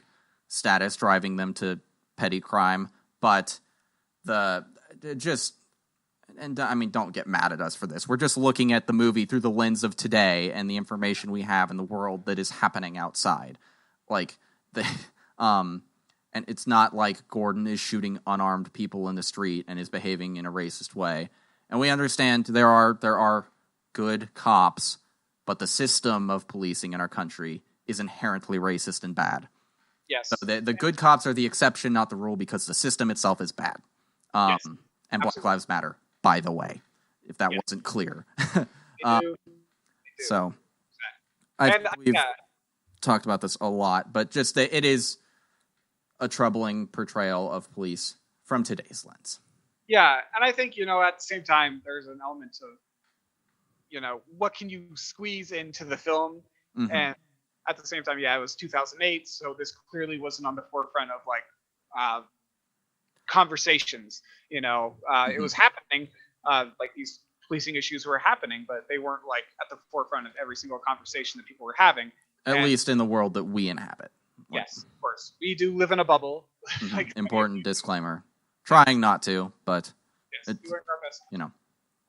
But yeah, there's not enough screen time to discuss the realism of policing and mm-hmm. highlight those socioeconomic factors and stuff like that. And especially since that's not the message of the movie. Yeah, the message of the movie is entirely different than that. I think maybe it is a little unfair to criticize a movie for not doing something it did not set out to do. Because everything it tries to do, I think it does very well. And, I am all for politics in media, and I think this movie does have politics in it. And if you have a problem with politics in media, you don't know what you're talking about. Yes. Because it is inherent in art that politics will be part of it. You are a fool if you think politics should be left out of media as you go back to playing Call of Duty, the military shooter in your bedroom. Like, think a little bit about what you're saying, guys. But yeah, we talked about it a lot. It's important that we recognize this, but it does not ruin the movie by any means. This Dark Knight is still fantastic. It's just, it has a little theme that's hasn't aged in the way one would probably have hoped. Yeah, and that's going to happen with everything. Like, mm-hmm. Just the other day, like, we were like, oh, we haven't seen any, like, Monty Python Flying Circus for a while. Let's put on an episode of that. Yeah. And then, that show's great. It's fun to watch. It's got some funny, clever moments. And then sometimes, all of a sudden, Eric Idle will stand up, and he'll be wearing blackface or, like, Native American face. And it's like, oh, that's right. Yeah. It was racist. Mm-hmm. So that'll happen. Yeah, and it's important to remember that you're viewing something from a different era when you're watching something like that, but also it's okay to recognize this wasn't actually okay then. People are just more comfortable saying that it's not okay now. Yeah. You can still enjoy old media, but it doesn't hurt to understand that problematic elements exist within it. Sure. And it does. I mean, the movie still does highlight that there's corruption in the system. That's especially Batman Begins. Yes. In Batman Begins, it's like literally Gordon is the only cop portrayed in a positive light. That is different in The Dark Knight. Very different in The Dark Knight Rises, because I think they're trying to symbolize that what Gordon and Batman were doing has been working. but also, like, they do a lot of their cleaning up the streets through the Dent Act, which seems like a pretty draconian piece of legislation that was based on a lie. So, Very complicated. Yeah, and I mean, the characters in this film, Harvey clearly takes, a very strong stance against criminals, and others do as well. Like the mayor, he's like, we got to get these criminals off the streets so we can do these great things. And obviously, it's a lot more complex than just good versus evil, which, I wish the film kind of addressed more, but they do through the corruption lens. And Dark Knight Rises, I think, really hones in on that corruption lens a lot. And it literally breaks down the systems that have helped people in place and replaces it with, this whole entirely different system created by the people for the people, I guess. Right. And I think Rises plays into the element we talked about earlier about how desperate people can be manipulated.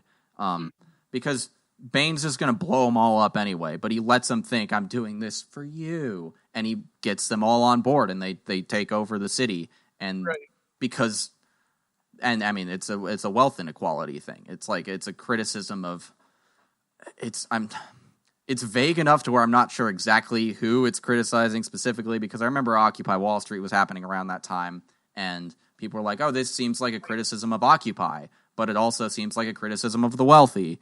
And maybe Nolan wasn't really trying to take a firm stance on either of that. He was just presenting a situation. But, like, the amounts of wealth hoarding at the top creates vulnerabilities in a society that can be exploited by people with nefarious ends. See Donald Trump. We just lived through it, people. Absolutely. And yeah, I think that's an interesting point to bring up. One thing I did want to mention, tailing off your comment, was that it's a lot more complex, obviously, than the surface might portray. And while the policing is definitely like a system that is corrupt and kind of broken, there's also a lot of other systems that are feeding into that. And clearly this movie, the whole trilogy doesn't have time to touch on every single little system that's creating all this crime. Right. The corruption. The focus is not on Gotham; it's on Batman. Exactly, but you also have to remember, it's the school systems that are failing the children, and that's leading them to a life of crime. And then it's also the political system where politicians, like the mayor in this movie, I suppose, was running on this platform of like crime and like bringing down the crime rate, and then he comes into the office, and it's not really him doing it; it's literally like Batman. He's looking out for his own political motivations and trying to get as much power as he can. But then, there's also, I guess, journalism, media. How is the media portraying this? Like, what's kind of pushing this along? What's pushing these systems along? And, all this other stuff. There's a lot of different systems at play. And yeah. It's a massive web of things. And it's not conspiracy. It's just things were set up in specific ways a long time ago to benefit specific people. And it's been so long that the visibility of those motivations is often visibility is often lost. So when someone tells us like, "Oh, this is like super racist," the gut reaction is like, "No, it's not." Like, but it is. You just can't see it as clearly because it's not affecting you, and by you I mean me too. That's why people call it systemic racism, because the systems are racist and they keep people down. Good definition. Kind of. But yeah, it's the movie does oversimplify maybe the relationship between cops and crime. For the story it's telling, that does work. But in the broader context of the world, it is important to realize that's not reflective of reality. Yes. And also in the real world, since we're here, yes, Bruce Wayne in the real world could do a whole lot more good by redistributing his wealth to help the society he's in. This is a movie about a guy who dresses up as a bat, and he also presumably uses his wealth for stuff like that. In the world of the movie, Batman is a good, necessary thing. In the real world, a Batman would be a nightmare. But we're not in the real world, it's okay to have a fictional reality operate a little differently sometimes. I think that's fair to say. You got any more thoughts on The Dark Knight?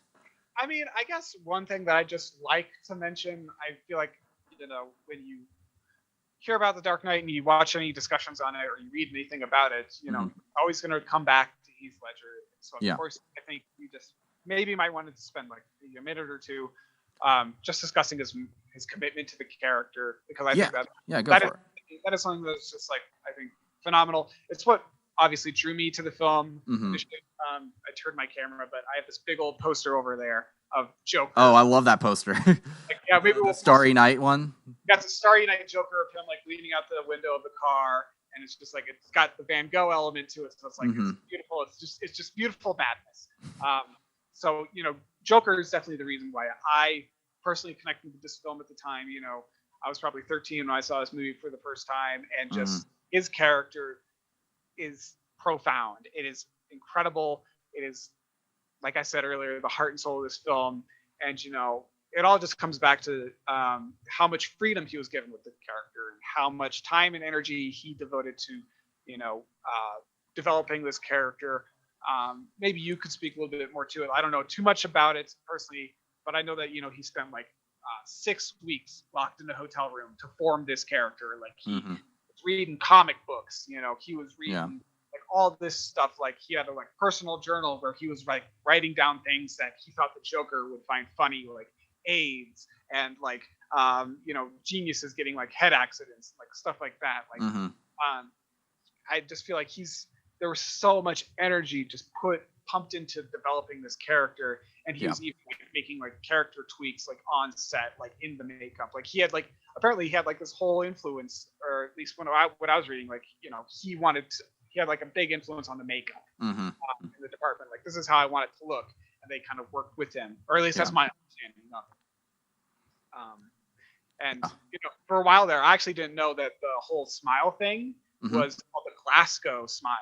Or Glasgow, I think. I don't know. Yeah, it's just like a thing from Ireland, and there's like even some actors that you can see that have like little like. Isn't Glasgow Scotland? I think Glasgow's. Oh, I think so. Whoops, sorry. I didn't make Scotland. My mistake. It's okay. Scotland. It was corrected in the episode. We got it. We saved it. Whew. But I didn't know that thing had a term until like just recently. Like I was just doing a little research on this for this series, but there's like there is like one notable actor, I can't remember his name, but he's got like the Glasgow cup marks on his face. Interesting.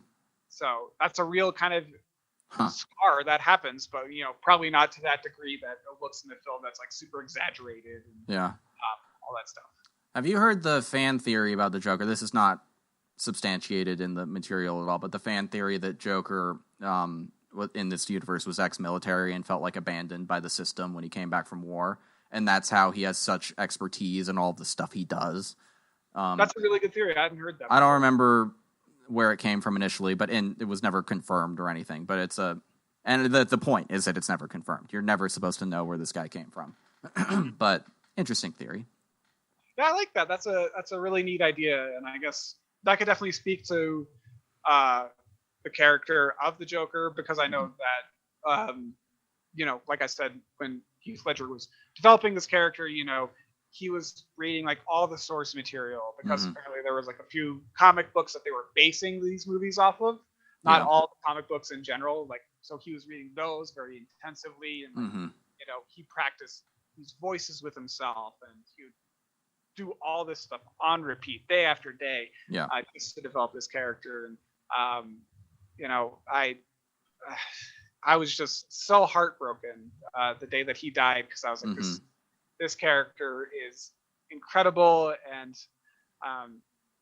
my girlfriend was listening to a podcast about I think this movie called You're Wrong About. If anyone's listening, I highly recommend that podcast. It's very interesting. Okay. But they did an episode on it, and they were discussing that the day that Heath Ledger died was definitely like a monumental moment for our generation.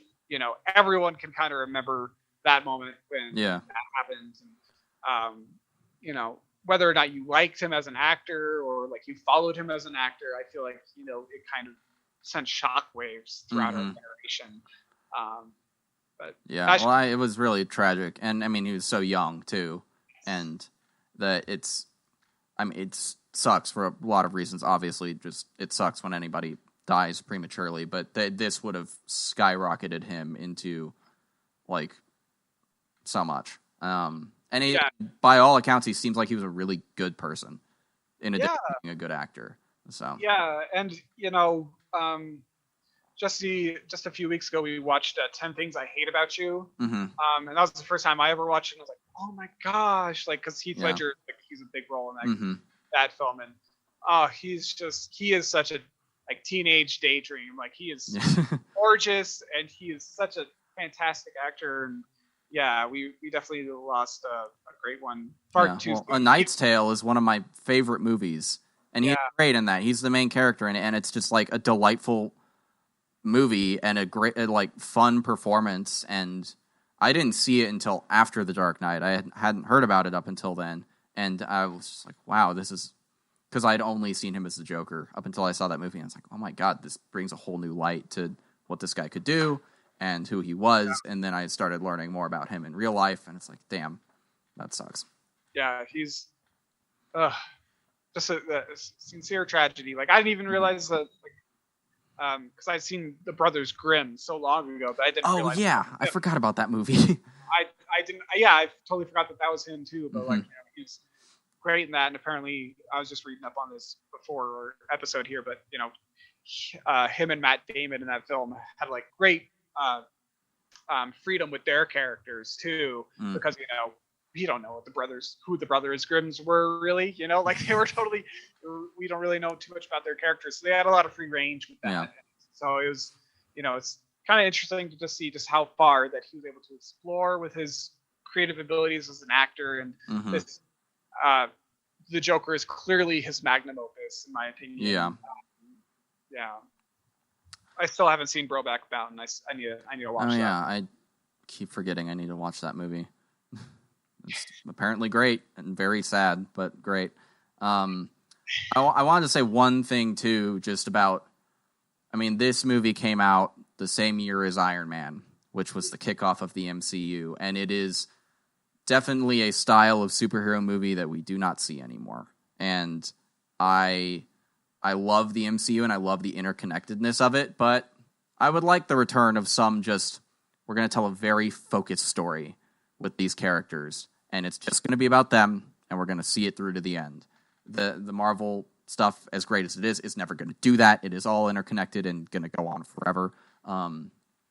So, I like that we're getting Matt Reeves and Robert Pattinson doing their own standalone thing with the Batman. Like, maybe we'll be returning to that with Batman again. But variety is healthy for any genre. So yeah, maybe well, for more standalone stuff would be beneficial in the future. But yeah, I feel like for so many years there, it was like standalone superhero films, time and time again. Here's another superhero or Superman film. Here's Green Lantern. Here's Blade. And it's not a better era for the genre than now. I don't think back then. I think a lot of superhero fans at the time felt this. It's like there wasn't an appreciation for the source material by a lot of the people making the movies, and that shows in a lot of them.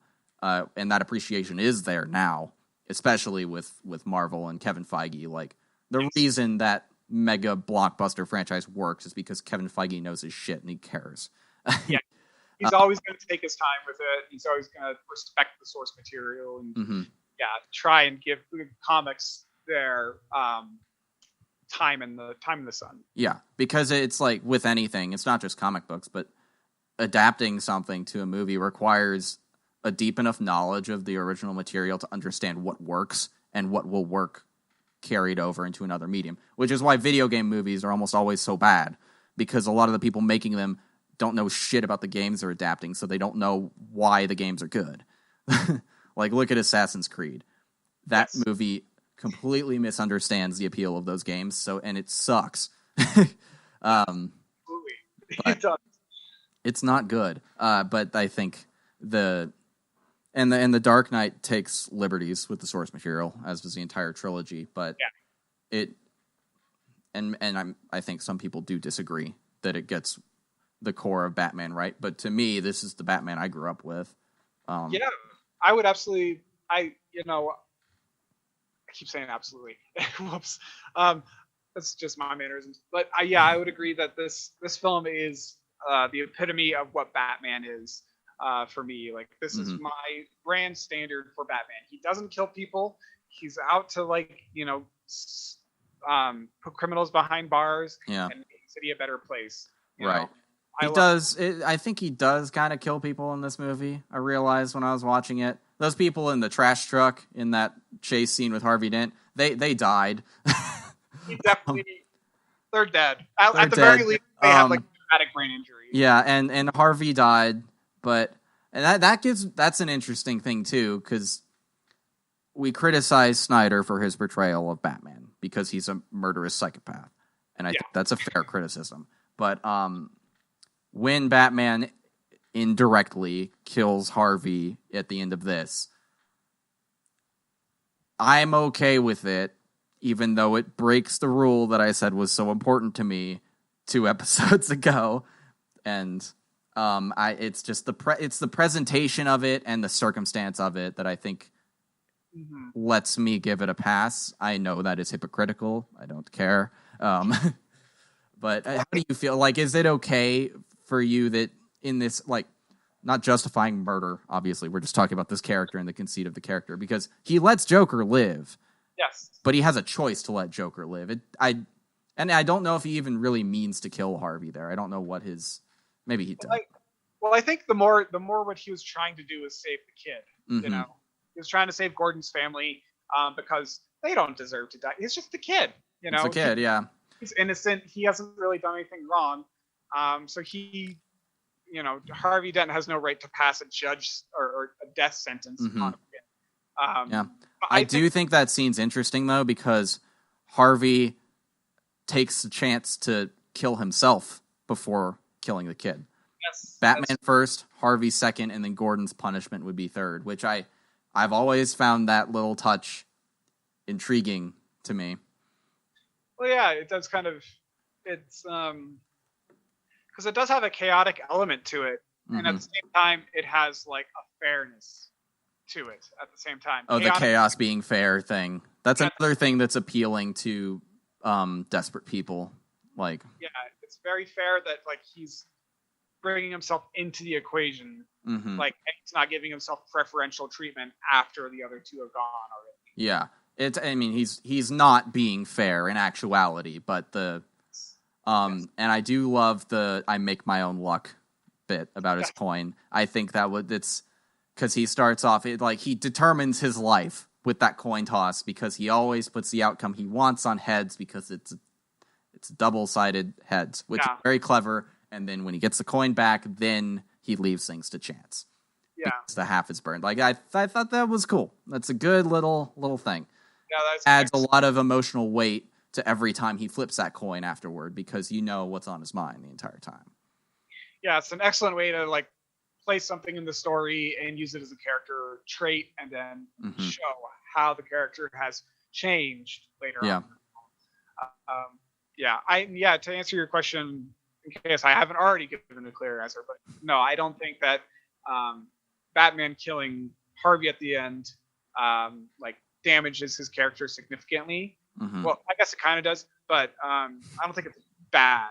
I think it's fitting for the situation, and it also speaks to the overall message of the movie of morality and corruption, and even like the best of us can fall, and but just because we fall doesn't mean that we're like horrible people. Batman at the end of the day is still, he's got a very good mindset, and he's focused on the betterment of society, and he'll take the brunt of those crimes and be the hero that Gotham needs him to be. Yeah, and he makes an effort to preserve Harvey's legacy, trying to let him be survived by that, I suppose. But, it's interesting. I just wanted to point out that I think we're aware of our slight hypocrisy here. Whatever, man. It's okay, and I guess one other thing to point out with this film too is, like, I think what attracts a lot of people to it is the realism aspect of it and how gritty it is. Compared to the Michael Keaton Batman, and it's like, wow, Michael Keaton is real cartoony. Like, that's a weird Gotham, real cartoonish. Yeah. It doesn't seem very real at all. And this film is or the whole entire Christopher Nolan Batman trilogy is very real. It's very grounded. Yes, it's very grounded. At the same time, it's a comic book. You can be a little cartoonish. You can have like those logistical failures. You can have those, plot devices in there that are just characters. Yeah. Like, it's not joyless. Like, it's, and that's the difference, I think, with this and something like a Man of Steel. Man of Steel takes the similar approach to Superman, like real world-esque. What if Superman was here? But it forgets about the joy moments, like the jokes. That's why I brought up jokes earlier, because it's important that you can balance that. Like, these are meant for preteens, teenagers, primarily. You can let them have a little fun too. It doesn't have to be serious. Detract from the seriousness of the movie. Like, when Rachel dies, it's still sad as shit. It doesn't, having Lucius Fox have a joke half an hour earlier doesn't detract from that at all. No, not at all. You want to do closing thoughts? I think this movie holds up and is still a must for anyone. Absolutely, yeah. If you haven't seen this movie, what are you doing with your life? Like, just check this movie out already. But yeah, closing thoughts on this movie. Again, Joker is, the heart and the soul of this movie for me. I love him to death, and Heath Ledger will always be immortalized for me as for this film. He will always stand out, and I'll always, think of him as the Joker. And this, for me, is really like the Joker. Like, I still appreciate Jack Nicholson's Joker. I still appreciate Jared Leto's attempt at Joker, and I still appreciate, Phoenix's. Mark Hamill too, animated Joker. Don't forget him. Yes, of course. Yes, I thoroughly appreciate the animated Joker. I think that's one of the best ones too. But for me, this character is just above and beyond. Like, he is the gold standard. Absolutely. Yeah. And this film it still holds up, 13 years later in 2008, and I'll probably keep rewatching this film, for the foreseeable future. Yeah, it's one of the best the genre has to offer. I mean, it's one of the most highly rated films ever as well. Like, that doesn't happen for no reason. It's great. Yeah, and I would also say that the rest of the trilogy is worth checking out too. They're still good movies, but I do think that Dark Knight is the best one. I think Dark Knight is the peak. I disagree wholeheartedly with the consensus that Dark Knight Rises is bad. I think those people are just wrong in every way. But Dark Knight is the peak of the trilogy, I think. Yes, absolutely. And we'll talk about Batman Begins and Rises at some point down the line, I'm sure. But for now, what else you been watching, reading, doing? Yeah. Well, Invincible. Still, that show is amazing. Falcon and Winter Soldier as well. Those have been great shows to check out. I did just watch a really interesting movie yesterday called American Murder: The Family Next Door. It is a real life. It's a documentary of a real life event that happened in Colorado. Actually, for those of you that don't know, Dylan and I are based in Colorado. This is true. Actually, I think it was over in Weld County, if I remember right. But it's really just, it's all like, captured footage from like body cams and social media and like, people taking their own footage and like courtroom footage and stuff like that. But, it's essentially tells a tale of a spouse killing his wife and children and then trying to cover it up. And it's it's not like an amazing film. You know, it's actually going to kind of make you feel really upset. Yeah. But like, I would imagine. Yeah. Yeah, but you know, these people's stories are very, very worth, learning about, and just kind of like, you know, it's a very good story to check out. You know, details, you know, the life of Shannon Watson, her kids, like Cece, and forgetting the other kid's name, but you know, it's if you're into like kind of true crime stuff, I'd check it out. And if you're in Colorado, I'd also check it out, just to have some local knowledge about Colorado. And you know, I think it's just like an important film to watch because you know it highlights this very kind of serious problem in America, where about you know spousal murder. You know, spouses murder each other in America at a surprisingly high rate, and you know men tend to be the ones to do it a little bit more too. So yeah, it's an interesting story. So I would recommend checking that out. Interesting. And we watched Hercules the other day. Yeah, fantastic film. Love Hercules. Yeah, love Hercules as well. I haven't seen Hercules in like decades, but yeah, rewatch it. It holds up so well, and like all the voice acting is just phenomenal. From like Danny DeVito to James Woods, even though I don't really like James Woods, but that's okay. What about you? What have you been watching? Same stuff. I mean, I've been watching Invincible, Falcon and Winter Soldier. Next episode will actually be Falcon and Winter Soldier because that wraps up on Friday. I'm loving that. I will just give a little tease of my opinion. I expected to like the show. I did not expect to find it as interesting as I do. Yeah. So it has exceeded my expectations. Good job, Falcon and Winter Soldier. I've also been reading Stormlight Archive still. I'm a little over halfway through the third novel now. So nice. Yeah, that's it. I haven't watched or read a whole lot this last 2 weeks, honestly. But Invincible is great. I like that quite a lot. Yeah, I'm so glad that you started watching it. Now I have someone to discuss it, and we will definitely do an episode about that. Yeah, I think what we have lined up is Falcon and Winter Soldier's next. After that, we'll do Mortal Kombat, and then after that, because we actually have to pre-record the Mortal Kombat one, and then after that, I think we'll do Invincible.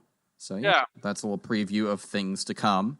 And of course, we will also probably do another rewind episode in the near future. Hopefully you guys enjoyed listening to us talk about Dark Knight. We have a ton of other movies and TV shows that we just adore. So I'm sure that we will be discussing those in depth in the future as well. Yes. And the way things are going, I feel like we'll both be comfortable enough to go to the movie theater for Black Widow when that comes out.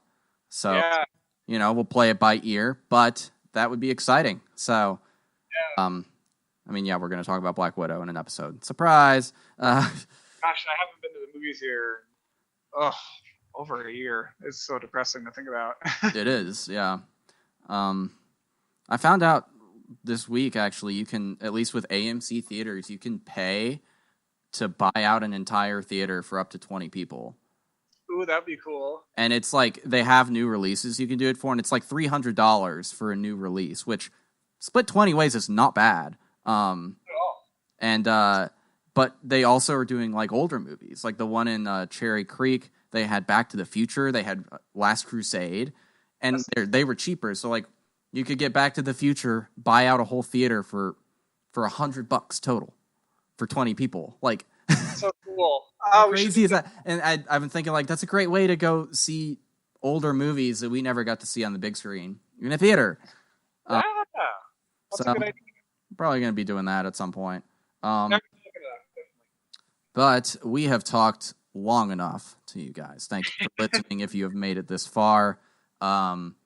Apologies for the dip into socio-political issues, but, that's important to talk about, too. Don't avoid it.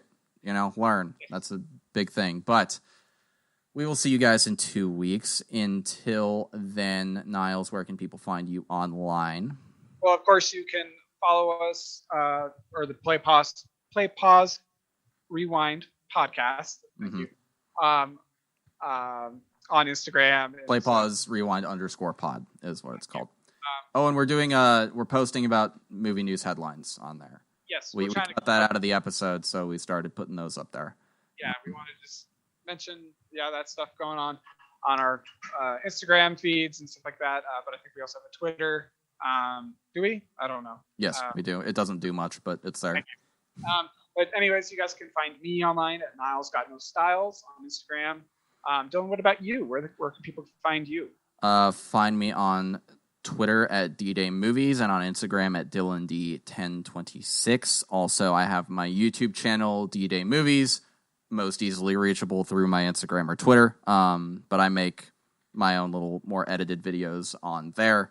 I think that's everywhere. I'd want you guys to find me online. I think that's all we had in terms of outro notes. So thank you all very much for watching, listening. Oh, we crossed 100 downloads for our audio feed. So thank you. Seriously, thank you all so much. Over half of the downloads came in the last 2 episodes. So that's we really appreciate that. That's awesome. And if you guys want to reach the show to ask questions, we haven't done audience questions yet because we haven't gotten any. But if you want to ask us questions, email us at what is the email address called? I'm sorry, guys. playpauserewindpod@gmail.com, or you can hashtag playpauserewindpod on Twitter with a question, and we will search for those and answer them. Until then, everybody stay safe. We're not out of the woods yet. See you guys in 2 weeks. Yeah, bye.